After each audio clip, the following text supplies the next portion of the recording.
Yo creo que voy a empezar con una reflexión. Hay una impronta de la matriz colonial que es hacernos perder nuestra historia. Y mientras preparaba el texto, me recordé y me voy a permitir hacer un homenaje en el que se cruzan hechos relacionados con este encuentro, que son medios, salud y la Universidad Nacional de La Plata. Por eso voy a recordar la figura del padre de la medicina social latinoamericana, que fue Juan César García, quien siendo estudiante de medicina en La Plata, crea junto a otros estudiantes de la Escuela de Periodismo, en el año 1955, un periódico llamado Edición. Es decir, me parecía que era relativo a lo que estaba escribiendo.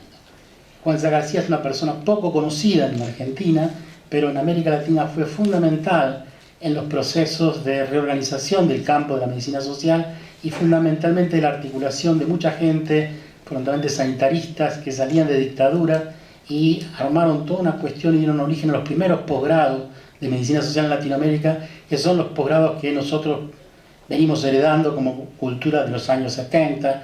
De ahí fue la primera vez, una de las primeras veces que vino Foucault a Brasil, tuvo que ver con la figura de Juan César García. Es una persona que no se recuerda en Argentina y esa cuestión creo que es bueno este momento para recordarlo a través de esa figura del periódico. Los medios presentan en general a la salud en términos negativos y catastróficos. Si bien reconocemos la existencia de diferentes orientaciones ideológicas e incluso políticas en los periódicos, compartimos con Bourdieu la idea de que los productos periodísticos son mucho más homogéneos de lo que la gente cree, ya que inclusive las diferencias más evidentes, relacionadas fundamentalmente con el color político de los periódicos, ocultan profundas similitudes, consecuencias sobre todo de los condicionamientos impuestos por la fuente y por toda una serie de mecanismos. Estoy refiriéndome a las noticias, voy a trabajar el tema de las noticias en salud.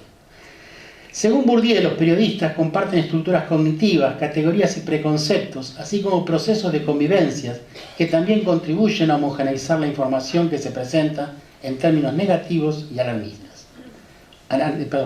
Negativos, alarmistas y catastróficos, generando espectacularidad y sensacionalismo que los lleva a concentrarse en tragedias, escándalos y desastres, le hace epidemias, y la presentación de nuevas noticias y éxitos científicos que en la mayor parte de los casos son irrelevantes.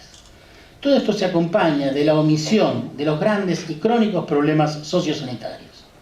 Es decir, que los medios informan sobre lo extraordinario y no sobre lo común, ignorando magnitudes en lo que comunican. Así la información entretiene y no nos obliga a pensar. La información se vuelve espectáculo, dice Menéndez citando a Bourdieu y Castells. Los medios transmiten la idea de riesgo que abona el planteo de la sociedad del riesgo que lleva a vidas autocentradas, donde el narcisismo mata la solidaridad. ¿Dónde están esas homogeneidades en el campo de la salud colectiva o de la salud en general? La pregunta que nos hacemos es, ¿por qué decimos salud si en general estamos hablando de enfermedad o de padecimientos? ¿Por qué adjetivar a la salud? ¿Por qué necesitamos adjetivarla como salud mental, salud colectiva? Partimos de la premisa que la salud no es sinónimo de medicina, que la medicina, como otras profesiones del campo, trabajan sobre la enfermedad y o los padecimientos y a veces consiguen solucionarlos o atenuarlos. El proyecto que asocia salud a medicina oculta la determinación social de estos procesos y la centralidad que tienen las desigualdades sociales en las formas de enfermar y morir. Por ejemplo, la relación de los accidentes automovilísticos y alcohol.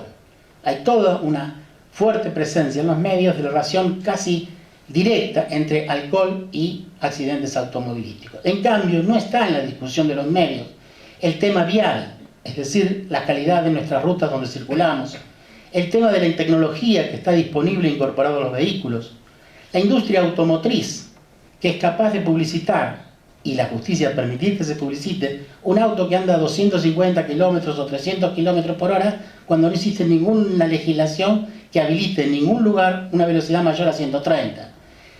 Ahora, todo esto se circunscribe como problema al tema del alcohol, es decir, si la persona consumió alcohol o no. Discutimos eso. Esto está muy bien planteado hace muchas décadas por Joseph Duffield, un sociólogo de la Escuela de Sociología de Chicago, en el cual él lo plantea es la construcción cultural de un problema público. Y en esto hay infinidad de ejemplos en el campo de la medicina. ¿Por qué relacionar salud con medicina cuando la salud tiene que ver con las condiciones de vida? Es decir, de qué enfermamos y de qué morimos, tiene que ver con las condiciones de vida. ¿Por qué esto se oculta? Porque la idea que tenemos, la idea que se ha configurado, es del cuerpo como una máquina, y se desplaza así entonces la dimensión social y colectiva de las personas. Los estudios de Thomas McCune, un inglés que fundamentalmente los desarrolló en Canadá sus estudios, en la década de los 60 y 70, sobre Gales e Inglaterra, son impresionantes porque estudia grandes series temporales y demuestra que el gran impacto en la sobrevida no tuvo que ver ni con las vacunas ni con tecnologías médicas, sino con las mejoras en las condiciones de vida. Él hace curvas de tendencia temporal de mortalidad y se demuestra claramente que la gran disminución de la mortalidad tiene que ver con mejoras de condiciones de vida. La tecnología médica que aparece mucho más tardíamente y realmente no tiene ese impacto. Si quisiéramos tomar ejemplos más cercanos, podríamos tomar Brasil y Argentina. En Brasil, el plan Bolsa de Familia, que representó el 0,5% del PBI contra un 8% del PBI que se gasta en salud, entre comillas, representó una caída del Gini del 10%. Es decir, el efecto inclusivo que tuvo el plan Bolsa Familia fue impresionante, solamente gastando el 0,5% del PBI, cuando en salud Brasil gasta el 8%. Argentina, con la asignación universal por hijo, gastó el 0,6% del PBI. Argentina gasta más en porcentaje de PBI que Brasil, estamos casi cerca del 10%, y Argentina logró un impacto del 4 o el 5% de mejora en el Gini. Un indicador duro, un indicador cuestionado que es difícil de modificarse. Y vemos cómo dos mecanismos de transferencia directa de renta a sectores excluidos mejora sensiblemente las condiciones de vida. Es decir, que si estamos preocupados por la salud de la gente, por el bienestar de la gente, tenemos que pensar en que tengan mejores ingresos y no necesariamente construir hospitales. ¿Qué rol podemos pensar para los conjuntos sociales más allá de la aclamada e imprecisa idea de participación? El ascenso en Brasil social no significó una mayor demanda del sistema único de salud. Y eso fue un gran trauma para todos los sanitaristas defensores del sistema público. El ascenso social de grandes masas de gente en Brasil implicó que esa gente demandara seguros de salud privado. Y eso generó una gran discusión al interior del sistema sanitario. En Brasil, que tiene un sistema único de salud, es mejor dicho, tiene un sistema binario. No tiene el sistema de la seguridad social porque en la reforma lo incorporaron, pero es un dato para pensar. Creo que tenemos que pensar una ciudadanía solidaria, no individuos aislados en los cuales estamos viviendo esos momentos históricos. Creo que ahí la medicina tiene un efecto muy interesante de disciplinadora. Foucault hablaba bastante de eso.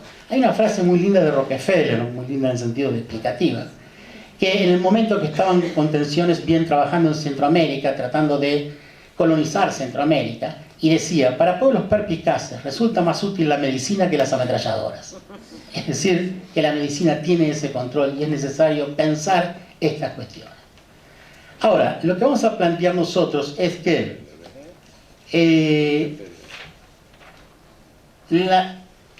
reconociendo que son géneros diferentes, el periodístico y el científico, que la lógica de los problemas en general no se reduce al campo de la disciplina y que el campo de lo científico es mucho menor que el campo de las experiencias, tal lo plantea Boaventura Santos, es necesario problematizar estas cuestiones. Pero esta problematización a veces, y nos pasa generalmente a los que estamos en estas cuestiones cuando interactuamos con gente de los medios, es que por más buena voluntad que pone a veces el compañero de los medios, el proceso de colonización que tiene o de sentido común que cae el compañero de los medios impide la problematización.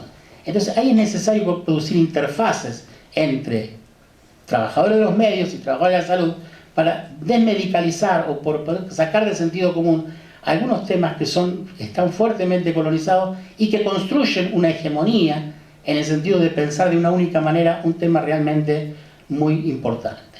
Nosotros entendemos que necesitamos periodistas especializados en los campos problemáticos sociosanitarios. Digo campos problemáticos, no digo disciplinas, es decir, campos de problema. De manera que puedan interpelar a los saberes de la ciencia a través de problemas que afectan a los conjuntos sociales, como es, por ejemplo, el tema de la calidad de los alimentos que consumimos, del aire que respiramos, de las condiciones y medio ambiente de los trabajadores en las fábricas, de los medicamentos que nos prescriben, de la medicalización de la vida cotidiana, de la situación de salud de las personas que viven bajo condiciones de encierro, de la resignación social frente a los muertos por tuberculosis y Chagas. Todos los años se mueren en la Argentina más de 1000 personas por tuberculosis. Y no es un problema de que no haya ni tecnología ni que sea una cuestión muy cara de solucionar. De las muertes por aborto, de las epidemias de cesáreas y de la pandemia de violencia que produjo entre los años 90 y 2012 el 50% de las muertes entre 10 y 29 años. Es decir, que el 50% de las personas entre 10 y 29 años, del 90 al 2012, se murieron por causas violentas, es decir, accidentes, homicidios, suicidios. Eso no tiene nada que ver con la medicina. Es decir, ahí tenemos que ver cuestiones sociales y cuestiones de cómo se configura la sociedad. Me parece que esos periodistas podrían actuar como traductores y como problematizadores de numerosas situaciones opacadas que expresan las desigualdades sociales. Nosotros hemos trabajado sistemáticamente el tema de las desigualdades sociales, haciendo comparaciones, haciendo referencias, y decimos irónicamente que no es bueno ser pobre, porque le entremos por donde le entremos científicamente, siempre los pobres se enferman y se mueren más. Y que las condiciones que tienen menos diferencias, hay menos desigualdades, que no necesariamente son los países ricos, son los que tienen mejores condiciones de vida. Creo que pensar sociedades con menos desigualdades es asegurar salud para la gente, que no tiene nada que ver con la medicina. Gracias.